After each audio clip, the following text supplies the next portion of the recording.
வணக்கம் நண்பா. இன்றைக்கி நம்ம என்ன மாதிரி கம்பெனி பார்க்க போகிறோம் பார்த்தீங்கன்னா, பன்னாட்டு நிறுவனத்தில் வாகனம் உதிரி பாகத்தில் தயாரிக்கும் நிறுவனத்தில் வேலைவாய்ப்புன்னு சொல்லியிருக்காங்க. இந்த கம்பெனியில் பொறுத்த வரைக்கும் நீங்கள் 8th 10th 12th ITA diploma any degree முடிச்சிருந்தா கூட இந்த ஜாபுக்கு நீங்கள் விண்ணப்பிக்கலாம். வெளியூர் ஆண்கள் அண்ட் பெண்கள் வீடு எடுத்து தங்கி வருவதற்கு ஸ்டே ஃபண்ட் 3500 ரூபா வழங்கப்படும் சொல்லியிருக்காங்க.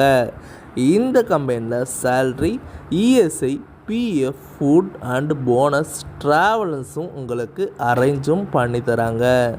இந்த ஜாப் நீங்கள் முழுமையாக பார்க்கறதுக்கு ஃபஸ்ட்டு நம்ம சேனலை நீங்கள் சப்ஸ்கிரைப் பண்ணி வச்சுங்க, கூடவே பெல் பட்டனை அழுத்துங்க. அப்போ தான் நம்ம என்ன சொல்ல வந்தோன்னு உங்களுக்கு புரியும். இன்றைக்கி வாகனம் உதிரி பாகத்தில் தயாரிக்கும் நிறுவனத்தில் உள்ள வேலைவாய்ப்பு தாங்க இந்த கம்பெனியில் கேட்டிருக்காங்க. வெளியூர் ஆண்கள் பெண்கள் வீடு எடுத்து தங்கி வருவதற்கு ஸ்டே ஃபண்டாக 3500 ரூபா வழங்கப்படணும்னு சொல்லியிருக்காங்க. குவாலிஃபிகேஷன் பொறுத்த வரைக்கும் 8th 10th 12th ITI diploma any degree முடித்தவங்க இந்த ஜாபுக்கு நீங்கள் அப்ளை பண்ணலாம். ஆண்கள் அண்டு பெண்களும் இந்த ஜாபுக்கு நீங்கள் விண்ணப்பிக்கலாம்.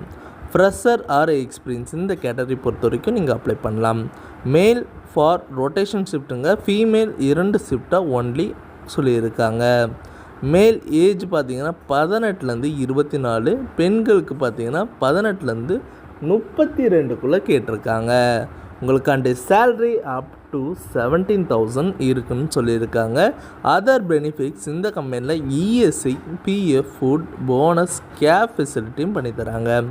உங்களுக்கு வேறு ஏதாவது சந்தேகமாக இருந்ததுன்னா நான் காண்டாக்ட் நம்பரை நான் கொடுத்துருக்கேன். நீங்கள் ஃபஸ்ட்டு டீட்டெயிலாக கேட்கணுன்னாலும் நீங்கள் கால் பண்ணி கேட்டுட்டு இந்த ஜாபுக்கு அப்ளை பண்ணுங்கள். வெளியூர்லேருந்து இந்த ஜாபுக்கு விண்ணப்பிக்கிறதுக்கு அவங்களும் ஃபஸ்ட்டு இந்த நம்பருக்கு நீங்கள் கால் பண்ணி டீட்டெயிலாக கூட கேட்டுட்டு இந்த ஜாபுக்கு நீங்கள் விண்ணப்பிங்க. இது முழுக்க ஒரு இலவசமான வேலைவாய்ப்பு. உங்கள் ஃப்ரெண்ட்ஸ் யாராச்சும் வேலை இல்லாமல் ரெஃபர் இருந்ததுன்னா இப்போ தயவு செஞ்சு பண்ணுங்கள்.